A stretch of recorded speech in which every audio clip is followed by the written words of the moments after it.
So இன்றைக்கி வந்து நம்ம டிஆர்பியில் வந்து இந்த பார்ட் நம்ம படிக்கலாம். ஸோ இது வந்து 10th ஸ்டாண்டர்ட் புக்லேருந்து நான் எடுத்திருக்கேன். சான்றோர் வளர்த்த தமிழ். ஸோ முன்னுரை. ஸோ பண்டைய காலத்தில் வந்து தமிழ்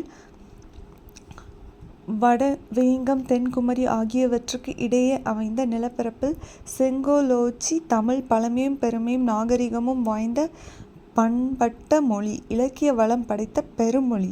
ஸோ இதில் வந்து தமிழ் மொழியை பற்றி வந்து புகழ்ந்து சொல்லியிருக்காங்க. அடுத்தது வந்து தமிழின் இனிமை. ஸோ தமிழ் இனிமையான மொழி, இனிமையும் நீர்மையும் தமிழ் எனலாம் என்று பிங்கள நிகண்டு தமிழுக்கு பொருள் கூறியது.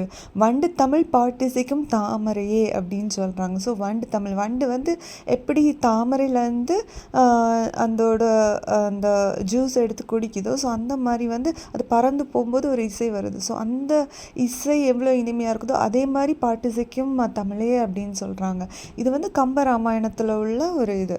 ஸோ இந்த தமிழ் என்னும் சொல் இனிமை என்னும் பொருளில் கையாளப்பட்டுள்ளது.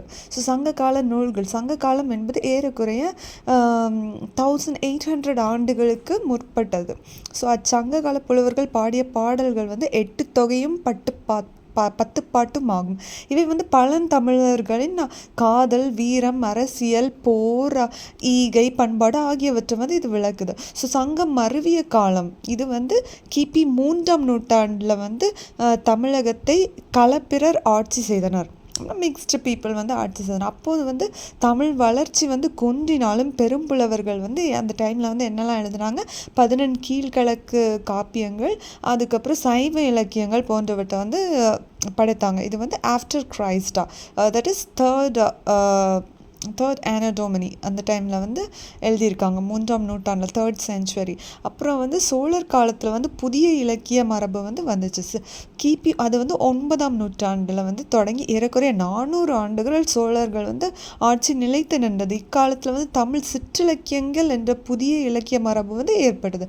ஸோ அடுத்தது வந்து நம்ம அஃப்கோர்ஸ் அந்த சிற்றிலக்கியங்கள் பற்றி தான் நம்ம பார்க்க போகிறோம். இதில் வந்து பரணி, கோவை, உலா, பிள்ளைத்தமிழ் போன்ற 96 சிற்றிலக்கிய வகைகள் வந்து புலவர்கள் பாடினர்.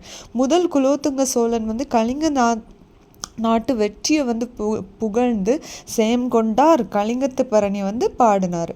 ஸோ அந்த கலிங்க நாட்டை வந்து வெற்றி பெற்றது, அந்த போரில் வந்து குலோத்துங்க சோழர் வெற்றி பெற்றதை வந்து கலிங்கத்து பரணின்னு பாடினாங்க.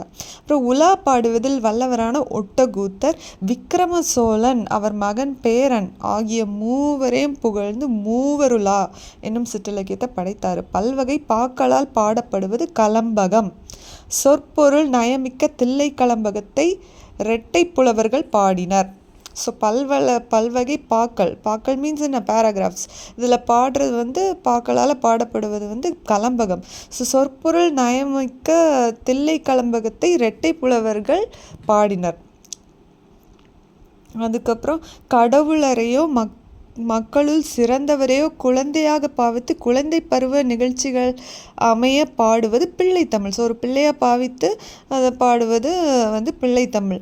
குமரகுருபரர் பாடிய முத்துக்குமாரசாமி பிள்ளைத்தமிழை பிள்ளைத்தமிழ் நூலுக்கு எடுத்துக்காட்டாக திகழ்கிறது. ஸோ இதில் வந்து குமரகுருபரர் பாடிய முத்துக்குமாரசாமி பிள்ளைத்தமிழ் நூல்களுக்கு எடுத்துக்காட்டாக திகழ்கிறது. அடுத்தது வந்து முடிவுரை.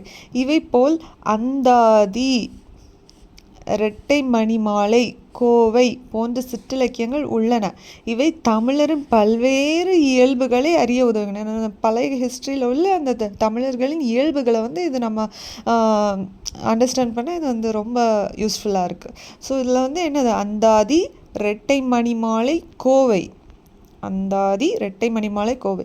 ஸோ அன்று முதல் இன்று வரை சான்றோர் வளர்த்தளித்த தமிழால் தமிழ் செம்மொழியாய் உயர்ந்து நிற்கிறது.